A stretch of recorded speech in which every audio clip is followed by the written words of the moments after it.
All right, let's continue. This is part two. All right.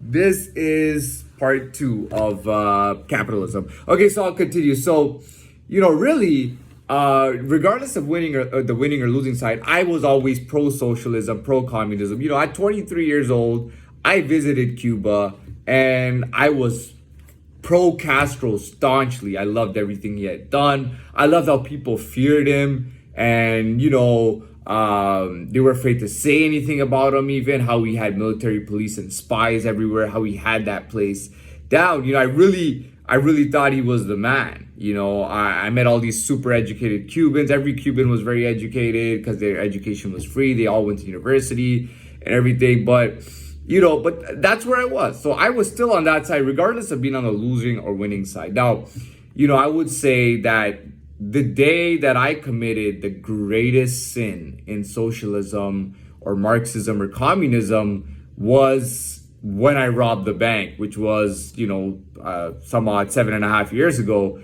I committed the worst sin that you can commit in socialism, capitalism, or Marxism. I robbed the bank, right? So at that point, I think it became difficult for people to say where I belong. Like, can we still hold on to this guy in socialism? Is it still possible? Or is he a capitalist pig, as they call it? Is he just a capitalist pig? And despite his values and principles and how he was on our side, despite that, has he given in to his lust for money, his greed for money? Has he given in to those sinning ways and those sinning desires and those evil desires of money and greed? You know what I mean? That was a day that I committed that horrible sin in socialism. So I think at that point it was kind of like, at the same time, I told you, it was like I was in Rikers Island. My life was in Rikers Island. Didn't matter whether I was physically in or out or coming in or out. My life was consistently in Rikers Island, like the worst part of Rikers Island.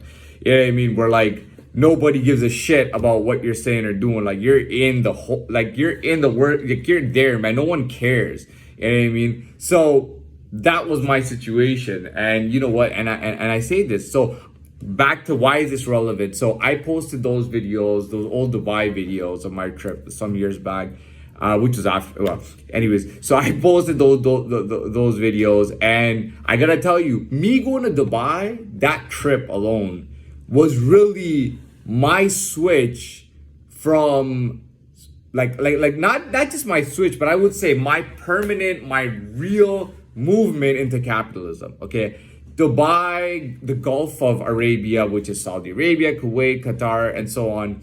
These particular countries, they are like very capitalist. And when I talk about capitalism, I'm saying like they're like a different style of capitalism. I would say they are a Middle Eastern capitalism, but a very, very staunch, strong, powerful, capitalism. Like they are highly capitalistic. That is the nature of these countries. They say that Dubai was a little pearl village or something like that. I don't believe that. It may have been, and I know that's a fact, but I'm sure these guys had some sort of wealth. Maybe they had wealth in gold or something, but they must have had some kind of wealth around there. And like I said, that was when I really moved into capitalism. Now, I've told you how up until recent time this year or the end of last year or this year is when like I really became an adult. So I was just like a 15-year-old. Now for me being considered basically a minor at that time, it was like in Dubai, it was pretty much like I got put in the back of a car seat. You know what I mean? Like they just put me in the back of the car, literally the back of their Jeep, and said, you're coming with us and you're gonna be on our side. You're gonna be capitalist. And that's your future. Whether you're living in Dubai or not living in Dubai, that doesn't matter. But you are going to be a capitalist. That's where you're going to be. And that was when I shifted, and it took an extreme shift like Dubai to do it, because they're so extreme and so on that side of capitalism that I really moved into that side. Now, obviously, as an adult, I pick and choose things myself, but that was a valuable experience. And as an adult, it just make the transition easier. So as an adult, I'm like, okay, yeah, I'm capitalist.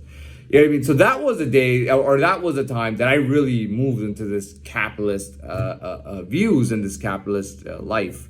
Only being fair because, as a child, you can get away with being naive. And as an adult at my age now, in my early 30s, I should be a man or independent with my own mind and everything. And that's where my mind is, real capitalism. I mean, not only did I commit a very staunch socialist sin by basically putting my life in danger, taking a gun, wearing a mask, and robbing a federal institution, a federal bank, one of the major federal banks of the country, and robbing it for money at gunpoint with the gun at the manager's head, taking a female bank teller that I was familiar with, but obviously she couldn't see my face with the mask on, but taking her out of the bank away, as pretty much a temporary hostage or a hostage with me until I got away.